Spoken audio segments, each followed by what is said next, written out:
Hello and welcome to this YouTube channel. आज की इस वीडियो के अंदर आप सभी लोगों का स्वागत है। आज हमारा 7वां दिन होने वाला है स्पिरिचुअल चैलेंजेस का और आज हम बात करने वाले हैं भगवत गीता की। इससे पहले हमने भगवत गीता पर चर्चा की थी किस तरीके से दूसरे अध्याय का 7वां श्लोक आपके लिए लाभकारी रहेगा और आप किसी प्रामाणिक गुरु की शरण में जाकर स्पिरिचुअल नॉलेज को, आध्यात्मिक ज्ञान को ले सकते हैं, जिसके जरिए आपकी पर्सनैलिटी कंप्लीट हो जाती है। आप केवल और केवल मटेरियल नॉलेज पर डिपेंड नहीं रहते, जबकि आपकी स्पिरिचुअल नॉलेज भी डेवलप होती है। आपको दोनों नॉलेज की आवश्यकता पड़ती है अपनी पर्सनैलिटी को कंप्लीट करने के लिए, इसलिए आपको दोनों नॉलेज लेनी आपके लिए आवश्यक हो जाती है। तो आज हम जो बात करने वाले हैं, आखिर आचार्यगण भगवत गीता के बारे में क्या कहते हैं।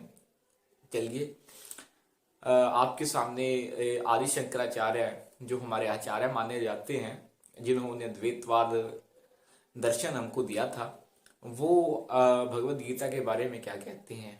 कहते हैं वेद अगर गाय हैं, वेद को कंपेयर किया उन्होंने गाय से, तो उसका दूध जो है वो भगवत गीता है और जो बछड़ा है वो अर्जुन है और उसके ग्वाले जो हैं वो भगवान श्री कृष्ण है।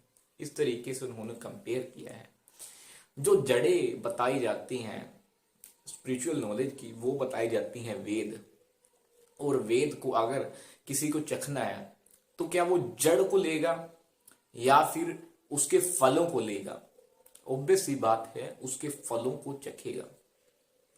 तो उसी तरीके से हमको लेना है गाय का दूध, और बिना गाय के दूध आ नहीं सकता, यानी कि बिना वेदों के हम गीता को समझ नहीं सकते। लेकिन गीता के द्वारा ही वेद समझे जाते हैं, इसका भी आपको आदि शंकराचार्य जी बता रहे हैं कि गीता तो एक तरीके से मूल है। कई बार उदाहरण देते हैं लोग कि जो महाभारत के अंदर घटित हुई थी भगवत गीता, उसके दौरान ही बोली गई, इसीलिए भगवत गीता तो एक सिचुएशनल कंडीशन के लिए बोली गई थी, उसका ज्यादा कुछ लेना देना नहीं है। आप क्या कीजिए, भगवत गीता को महाभारत के अंदर मिक्स कीजिए, महाभारत के अंदर मिक्स कीजिए।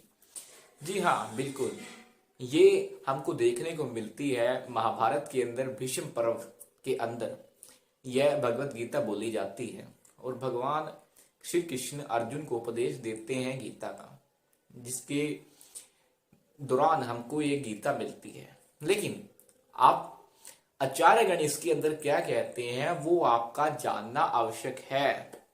जैसे कि बताते हैं, एक सोने की अंगूठी है, उसके अंदर हीरे को अगर रखना है तो आप क्या कहेंगे, उसको हीरे की अंगूठी कहेंगे या फिर सोने की अंगूठी कहेंगे। ऑब्वियस सी बात है, आप उसे हीरे की अंगूठी कहेंगे। हीरा अंगूठी के लिए है, अंगूठी हीरे के लिए नहीं है। जी हाँ, हीरा जहां भी जाता है अपनी शोभा को बढ़ाता है, लेकिन जो वो अंगूठी है उसकी खुद की कोई कीमत नहीं होती, होती है लेकिन कम होती है, उस लेवल की नहीं होती है।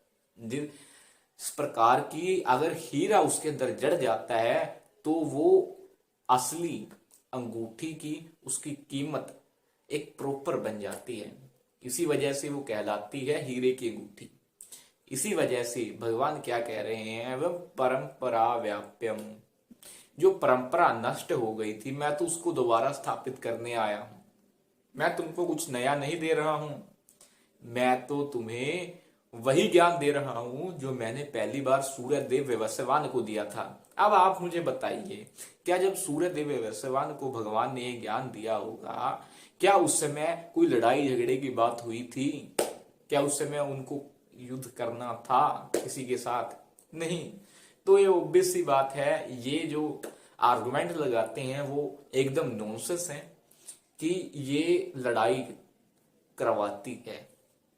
और साथ में क्या आर्गुमेंट लगाते हैं, ये तो एक पर्टिकुलर टाइम के बारे में बात की गई है, नहीं। सर्वकालेषु मामेषु माम स्मरण, सारे काल में मेरा स्मरण कर, मेरी शरण ग्रहण कर। ये बता रहे हैं भगवान गीता के अंदर। तो ये था चारों के द्वारा इसके टीका, जो कि आप लोग हमेशा ही पूछते रहते हैं क्या भगवत गीता का पाठ है। बिल्कुल, महाभारत का भी ये पाठ है। भगवत गीता अलग से भी अपनी शोभा जहाँ जाती है बढ़ाती है, टाइम पीरियड को दर्शाती है। उसी के साथ साथ वेद भी उतने ही इम्पोर्टेंट है, उपनिषद भी उतने ही इम्पोर्टेंट है। हमारे जो और उपवेद भी हैं वो भी उतने ही ज्यादा इम्पोर्टेंट हो जाते हैं। तो आज हमने ये वेदों की थोड़ी सी चर्चा की और भगवत गीता की इम्पोर्टेंस की चर्चा की। बहुत बहुत धन्यवाद, थैंक यू। मिलते हैं आपको नेक्स्ट वीडियो के अंदर। और हाँ, नेक्स्ट वीडियो के अंदर आपको श्लोका वाइज बताऊंगा कि आखिर आपके माइंड को आप किस तरीके से कंट्रोल कर सकते हैं, आपकी जितनी भी बैड हैबिट है उनको आप किस तरीके से हैंडल कर सकते हैं। Thank you for watching this video.